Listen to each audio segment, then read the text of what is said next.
요즘 아침에 일어나면 몸이 무겁지 않으신가요? 밤새 푹 잤는데도 피로가 풀리지 않고 소화도 잘 안 되고 피부에는 뭔가 트러블이 자꾸 생기시나요? 저도 50대 후반에 똑같은 증상을 겪었습니다. 그런데 놀랍게도 원인은 운동 부족도 수면 부족도 아니었어요. 바로 식탁 위에 있었습니다. 안녕하세요, 여러분. 저는 이지성입니다. 30년 넘게 가정의학과에서 환자분들을 만나면서 수없이 많은 건강 상담을 해왔습니다.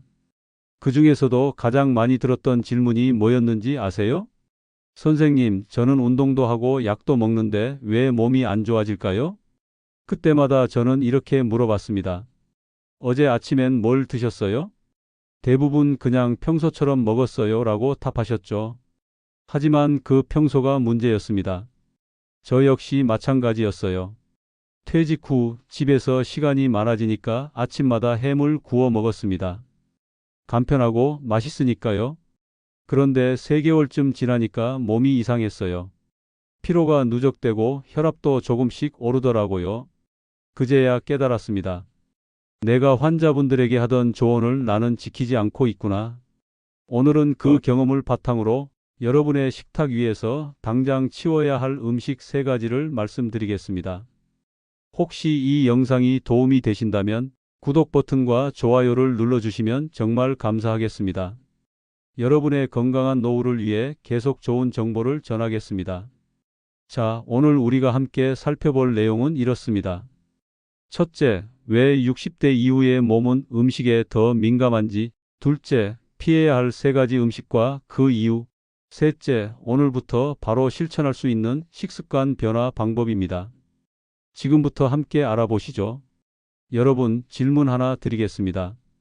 아침 식탁에 올라오는 음식들 정말 안전하다고 생각하세요? 우리는 흔히 오래 먹어왔으니까 괜찮겠지라고 생각합니다.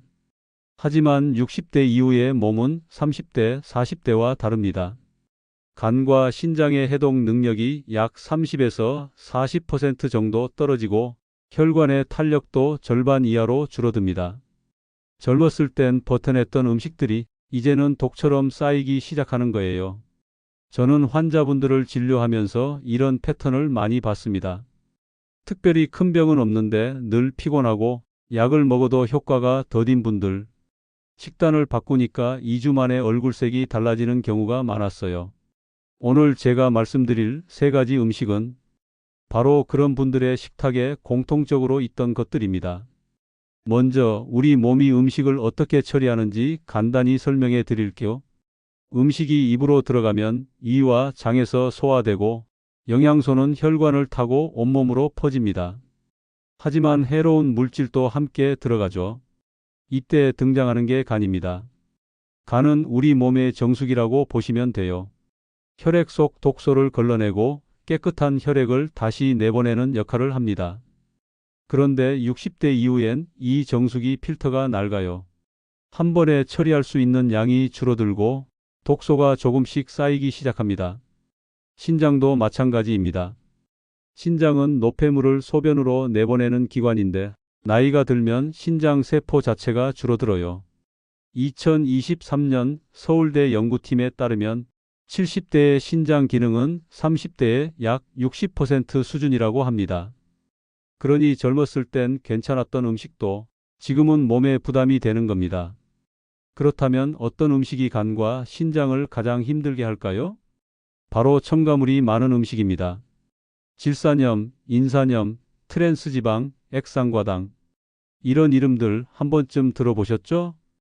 이것들은 자연 상태에서는 거의 존재하지 않는 물질이에요.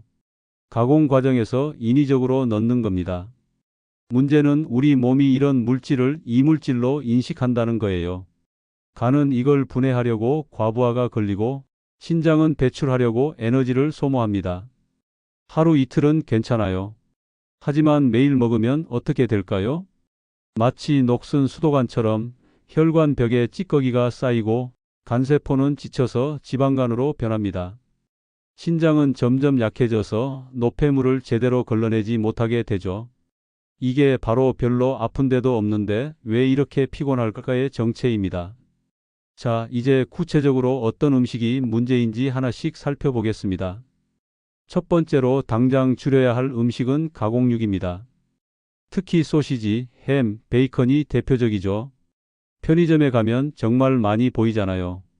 간편하게 아침 식사를 해결하기 좋고 맛도 좋으니까 자연스럽게 집에 들여놓게 됩니다.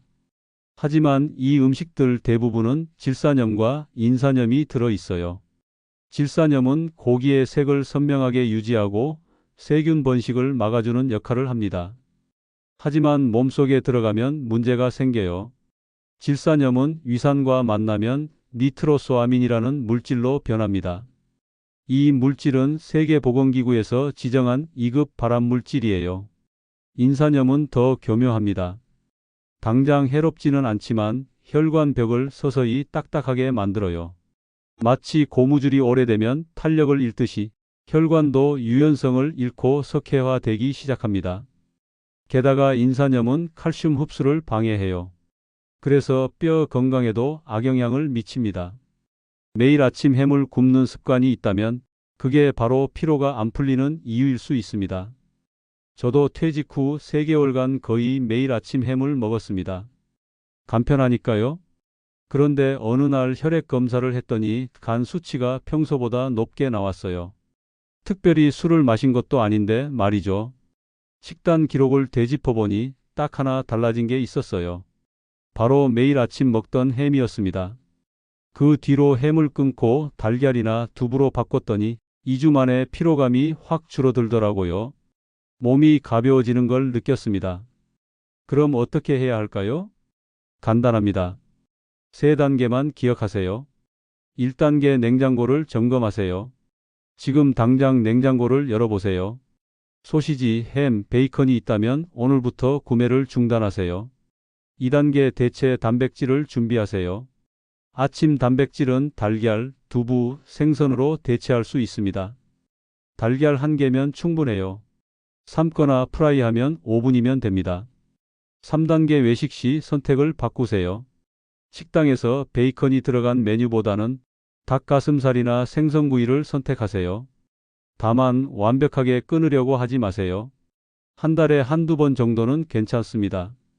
중요한 건 매일 먹는 습관을 끊는 거예요. 만약 고혈압이나 신장 질환이 있으시다면 가공육은 더 철저히 피하셔야 합니다. 가공육을 끊으면서 비타민C를 함께 섭취하면 더 좋습니다. 비타민C는 질산염의 독성을 일부 중화시켜 주거든요. 아침에 귤 1개 또는 브로콜리 한 접시면 충분합니다. 두 번째는 튀김류입니다. 특히 식용유를 여러 번 사용한 음식이 문제예요. 치킨, 돈가스, 감자튀김, 심지어 마트에서 파는 즉석 튀김까지. 바삭하고 고소한 맛 때문에 자꾸 손이 가죠. 하지만 이 음식들은 겉은 맛있어 보여도 속은 산화된 기름에 흠뻑 젖어 있습니다. 기름은 한번 고온으로 가열되면 산화가 시작됩니다. 산화된 기름은 트랜스지방과 과산화지질을 만들어내요. 트랜스지방은 혈관벽에 달라붙어서 혈관을 좁게 만듭니다. 마치 수도관에 녹이 슬듯이 혈액이 흐르는 길을 막아버리는 거예요. 그 결과 혈압이 오르고 심혈관 질환의 위험이 높아집니다. 과산화지질은 더 무서워요. 세포막을 손상시켜서 노화를 가속화합니다. 피부 트러블, 주름, 탄력 저하의 주범이 바로 이겁니다. 그리고 가장 큰 문제는 지방간이에요. 튀김을 자주 먹으면 간에 지방이 쌓이기 시작합니다. 간은 지방을 분해하느라 계속 일하다가 결국 지쳐버려요. 한번 달궜던 기름은 산화가 시작되기 때문에 두 번째 사용부터는 독성 물질을 내뿜습니다. 겉은 바삭하지만 속은 지방에 절여진 거나 마찬가지예요. 저도 50대 중반에 일주일에 2~3번은 치킨을 먹었습니다. 가족들이랑 저녁에 편하게 먹기 좋았거든요. 그런데 어느 날 건강검진에서 지방간 초기 진단을 받았어요. 술도 거의 안 마시는데 말이죠. 의사 선생님이 물어보셨습니다. 튀긴 음식 자주 드세요? 그때 깨달았어요. 아, 내가 환자들한테 하던 말을 내가 안 지키고 있구나. 그 뒤로 튀김을 한 달에 1번으로 줄였더니 3개월 뒤 재검사에서 지방간이 거의 사라졌습니다. 튀김을 완전히 끊기는 어렵죠. 저도 압니다. 대신 빈도를 확 줄이는 겁니다. 1단계 조리 방법을 바꾸세요. 튀기는 대신 굽거나 찌는 방식을 선택하세요. 에어프라이어를 쓰면 기름 없이도 바삭한 식감을 낼 수 있어요. 2단계 외식 시 메뉴를 바꾸세요. 치킨 대신 삼계탕, 돈가스 대신 생선구이를 선택하세요. 처음엔 아쉽지만 2주만 지나면 입맛이 바뀝니다. 3단계 집에서 튀김을 하지 마세요. 만약 꼭 튀겨야 한다면 기름은 단 한 번만 쓰고 버리세요. 아깝다고 재사용하는 순간 독성이 배가 됩니다. 완전히 금지할 필요는 없어요. 한 달에 한두 번 정도는 괜찮습니다. 다만 습관적으로 먹는 걸 끊어야 해요. 만약 콜레스테롤 수치가 높거나 심혈관 질환이 있다면 튀김은 더 엄격히 제한하셔야 합니다. 튀김을 먹었다면 그날 저녁은 채소 위주로 가볍게 드세요. 브로콜리, 양배추 같은 채소는 간 해독을 도와줍니다. 그리고 물을 충분히 마셔서 노폐물 배출을 돕는 것도 중요해요. 3번째는 달달한 음료입니다. 특히 카페 음료나 과일 주스 형태로 포장된 것들이죠. 커피는 건강에 좋다던데요? 하시는 분들 많으세요? 맞습니다. 블랙커피는 좋아요. 하지만 시럽 들어간 달달한 라떼는 다릅니다. 과일 주스도 마찬가지예요. 과일이니까 건강하겠지 생각하시는데 주스로 만드는 순간 섬유질이 빠지고 당분만 남습니다. 달달한 음료의 문제는 액상과당에 있습니다. 액상과당은 흡수 속도가 아주 빠릅니다. 마시는 순간 혈당이 급격히 올라가요. 그러면 췌장이 깜짝 놀라서 인슐린을 대량으로 쏟아냅니다. 인슐린이 과다 분비되면 어떻게 될까요? 혈당이 급격히 떨어지면서 오히려 더 피곤해집니다. 마치 롤러코스터를 타는 것처럼 혈당이 오락가락하는 거예요. 이게 반복되면 인슐린 저항성이 생깁니다. 췌장이 이제 더 이상 못 버티겠어 하고 파업을 하는 거죠. 그 다음 단계가 바로 당뇨병입니다. 게다가 과당은 간에서 직접 지방으로 전환됩니다. 지방간의 또 다른 원인이 여기 있어요. 당분이 많아 에너지를 주는 것 같지만 사실은 인슐린을 폭주시키고 피로감을 더 키웁니다. 심지어 과일 주스조차 섬유질이 빠져나가면서 당 폭탄이 됩니다. 저는 오후마다 카페라떼를 마시는 습관이 있었어요. 피곤할 때 달달한 게 당긴다고 생각했거든요. 그런데 이상한 건 라떼를 마신 후 30분 정도는 괜찮다가 1시간쯤 지나면 더 피곤해지는 거예요. 그래서 또 커피를 찾게 되고 악순환이 반복됐습니다. 한 번은 실험 삼아 일주일 동안 블랙커피만 마셨어요. 그랬더니 오후 피로감이 확 줄어들더라고요. 몸이 원하는 건 당분이 아니라 휴식이었던 겁니다. 달달한 음료를 끊는 건 생각보다 어렵지 않아요. 단계적으로 접근하세요. 1단계 당분 농도를 줄이세요. 카페에서 주문할 때 시럽 빼주세요. 또는 시럽 반만이라고 요청하세요. 처음엔 밍밍하지만 일주일이면 적응됩니다. 2단계 대체 음료를 찾으세요.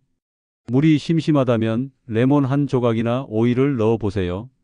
따뜻한 보리차도 좋고 허브티도 좋습니다. 3단계 과일은 통째로 드세요. 주스 대신 사과나 배를 통째로 드세요. 섬유질이 함께 들어가면 혈당 상승이 완만해집니다. 당분을 갑자기 완전히 끊으면 금단 증상이 올 수 있어요. 두통, 피로감이 2에서 3일 정도 생길 수 있습니다. 그럴 땐 과일로 자연스럽게 당분을 보충하세요. 당뇨가 있으시거나 혈당 관리가 필요한 분들은 달달한 음료는 아예 피하시는 게 안전합니다. 물을 충분히 마시는 습관을 들이세요. 하루 1.5에서 2리터 정도가 적당합니다. 물을 마시면 가짜 배고픔과 갈증을 구분할 수 있어요. 제가 진료했던 환자분 중 한 분이 계셨어요. 68세 여성분이셨는데 늘 피곤하다고 오셨습니다. 혈압, 혈당, 콜레스테롤 모두 정상이었어요. 특별한 질병도 없었죠. 그래서 식단을 여쭤봤더니 매일 아침 햄 샌드위치를 드시고 오후마다 단 음료를 마신다고 하셨어요. 저는 이렇게 제안했습니다. 2주만 햄 대신 달걀로, 단 음료 대신 물로 바꿔보세요. 처음엔 반신반의하셨죠. 하지만 2주 뒤 다시 오셨을 때 얼굴이 완전히 달라져 있었어요. 선생님, 아침에 일어나는 게 이렇게 가벼울 수가 있나요? 물론 모든 분에게 같은 결과가 나오는 건 아닙니다. 하지만 이렇게 작은 변화만으로도 삶의 질이 달라지는 분들이 정말 많았습니다. 여러분도 할 수 있습니다. 당장 오늘부터 시작해 보세요. 자, 오늘 우리가 함께 살펴본 내용을 정리해 볼게요. 첫째, 가공육을 줄이세요. 소시지, 햄, 베이컨에 들어있는 질산염과 인산염은 혈관을 딱딱하게 만들고 간과 신장을 혹사시킵니다. 매일 아침 햄 대신 달걀이나 두부로 바꿔보세요. 둘째, 튀김류를 멀리하세요. 특히 여러 번 사용한 기름으로 튀긴 음식은 산화된 독성 물질 덩어리입니다. 굽거나 찌는 조리법으로 바꾸면 3개월 안에 몸의 변화를 느끼실 겁니다. 셋째, 달달한 음료를 끊으세요. 액상과당은 인슐린을 폭주시키고 피로를 키웁니다. 시럽 없는 커피 또는 물로 바꾸는 것만으로도 혈당이 안정되고 에너지가 생깁니다. 당장 끊어야 할 건 음식이 아니라 습관이에요. 하루에 한 번이라도 덜 자극적인 식사를 선택하는 순간 몸은 바로 반응합니다. 입맛이 아니라 건강 수명을 기준으로 식탁을 바꿔야 할 때입니다. 여러분 기억하세요. 건강은 하루아침에 만들어지지 않습니다. 하지만 매일 조금씩 꾸준히 바꿔가면 1년 후 여러분은 분명 지금과 다른 사람이 되어 있을 겁니다. 저도 50대 중반에 무릎 통증으로 운동을 3번이나 포기했습니다. 식습관도 여러 번 실패했어요. 하지만 4번째, 5번째 시도 끝에 지금은 매일 아침 5km를 걷고 있습니다. 실패는 자연스러운 과정입니다. 중요한 건 다시 시작하는 용기예요. 여러분도 할 수 있습니다. 오늘부터 딱 한 가지만 바꿔보세요. 아침 식탁 위에 햄 하나, 오후에 달달한 라떼 하나, 저녁에 치킨 한 조각. 그 작은 선택이 쌓여서 1년 후엔 완전히 다른 몸으로 살아갈 수 있습니다. 당장 오늘 저녁부터 실천해 보세요. 그리고 2주 후 여러분의 몸이 어떻게 달라졌는지 느껴보세요. 분명 놀라실 겁니다. 이 영상이 도움이 되셨다면 구독 버튼과 좋아요를 눌러주시면 정말 감사하겠습니다. 알림 설정까지 해두시면 다음 영상도 가장 먼저 만나보실 수 있어요. 여러분의 건강한 내일을 응원합니다. 감사합니다.